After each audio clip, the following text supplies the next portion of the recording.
নতুন পুরনো সব বন্ধুদের দেবযানী ঠাম্মির চ্যানেলে স্বাগত। Welcome to my channel Debjani ঠাম্মি। গল্প বলির আসরে আজ তোমাদের সাথে শেয়ার করব বিখ্যাত লেখক বলাইচাঁদ মুখোপাধ্যায় মানে বনফুলের লেখা অঙ্কুর ও বৃক্ষ গল্পটি যদি তোমাদের ভালো লাগে তাহলে লাইক কমেন্ট আর শেয়ার করে দিও, আর চ্যানেলটিকে সাবস্ক্রাইব করে পাশে থেকো। এটা গল্প না, সত্যি ঘটনা লেখকের জীবনে ঘটেছিল।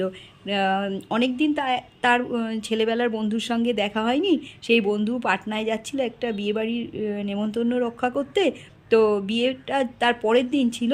তো ট্রেনে বলে লেখক যেখানে থাকেন সেখান থেকে রওনা দিলে ঠিক সময় পৌঁছে যাওয়া যাবে ভেবে তিনি লেখকের সঙ্গে দেখা করতে তার বাড়িতে চলে আসলেন। অনেক দিন পর বন্ধুকে দেখে খুবই খুশি হলেন, আর খুব সহজ সরল আর তার ব্যবহার, তাই জন্য তার সঙ্গে আড্ডা খুব জমে উঠল।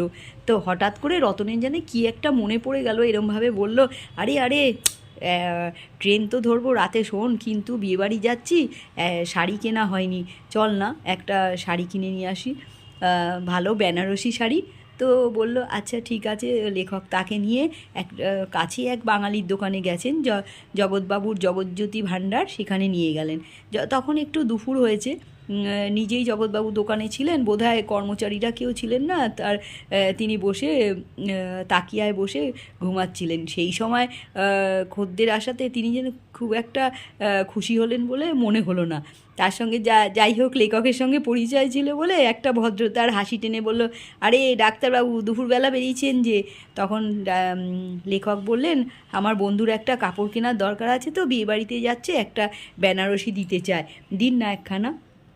কিছুক্ষণ তাকিয়ে থাকলেন, তারপর সেলফগুলোর দিকে তাকিয়ে বলল, শাড়ি বেনারসি দেখি, আবার ওপরে উঠতে হবে।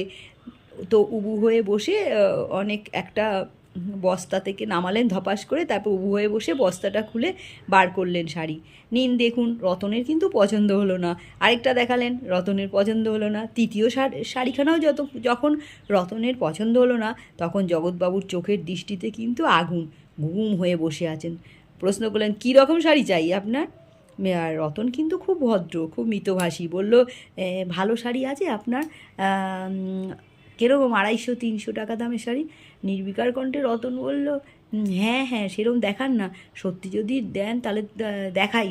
তখন রেগে গিয়ে বলছে, সত্যি যদি নেন তাহলে দেখাই, না হলে শুধু সিঁড়িতে চড়ে এই ওপরের তাক থেকে নামাবো, কোনো মানে হবে না কিন্তু। নেবেন কি? তখন রতন বলল, থাক আপনাকে কষ্ট করতে হবে না। মৃদু হেসে উঠে পড়ল রতন, দোকান থেকে বেরিয়ে এলো। আমাকেও বেরিয়ে আসতে হলো। কী রে, কিনবি না? বললো, না চল অন্য দোকানে চল, এখানে কিনবো না। মনে পড়লো মথুর দাসের কথা। মথুর দাস ছিলেন লেখকের রোগী। আমরা সবাই জানি বলাইচাঁদ মুখোপাধ্যায় ছিলেন কিন্তু ডাক্তার। তো তার রোগী ছিলেন মথুর দাস। তার ছোট্ট একটা কাপড়ের দোকান।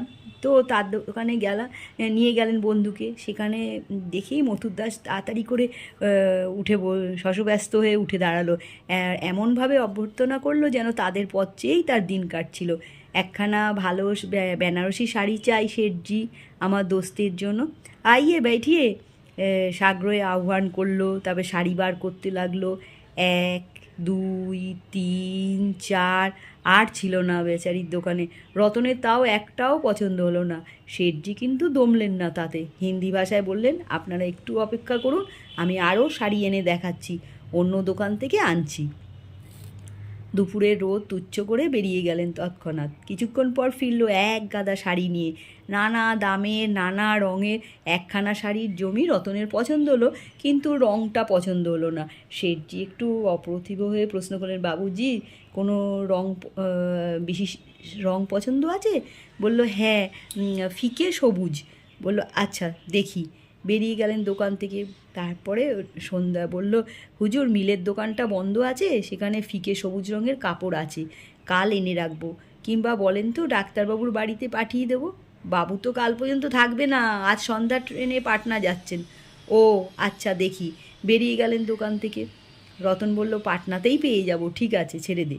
সন্ধ্যার সময় রতনকে স্টেশনে তুলে দিতে যাচ্ছেন, এমন সময় মথুর দাস মারোয়ারি এসে হাজির, হাতে ফিকে সবুজ রঙের 3খানা শাড়ি। রতনের একখানা শাড়ি ভারী পছন্দ হলো, 850 টাকা দিয়ে কিনলেন। পরে খবর নিয়ে জেনেছিলেন ওই শাড়িখানা বেচে মথুর দাস খুব একটা না, মোটে 100 টাকা লাভ করেছিলেন। বিপন্ন ভদ্রলোক। আর এই যে মথুর দাস, পরে দেখা গেছিল বিপুল বন্যায়, জগজ্যোতি ভাণ্ডার ঋণের বন্যায় ভেসে গেছিল। আর যার কাছ থেকে টাকা ধার করে এই বিপুল বন্যায় নিজের নাকটি কোনো রকমে রক্ষা করতে পেরেছিলেন, তার নাম শেঠ মথুর দাস, যে একদিন রতনকে ফিকে সবুজ রঙের শাড়ি বেচেছিল বাড়িতে এসে। তার এখন 4টে দোকান, 2টো মিল, ব্যাংকে লক্ষ লক্ষ টাকা। আর আরেক ডাক্তারবাবু মানে লেখকের অনুরোধেই কিন্তু মথুর দাস জগৎবাবুকেও ঋণমুক্ত করেছিলেন।